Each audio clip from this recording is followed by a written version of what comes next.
યુપીએસસીની અંદર જે વૈકલ્પિક વિષય છે એના 2 પેપર અલગ છે.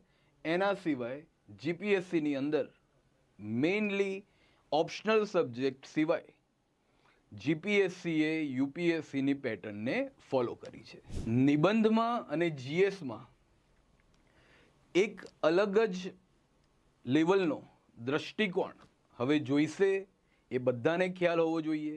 હાલમાં ઇન્ટરવ્યૂમાં પણ તમે જોઈ શકો છો કે બહુ જ બધા લોકોને પ્રશ્નો છે એ નૈતિકતા, એથિક્સ એના ઉપરથી પૂછવામાં આવી રહ્યા છે.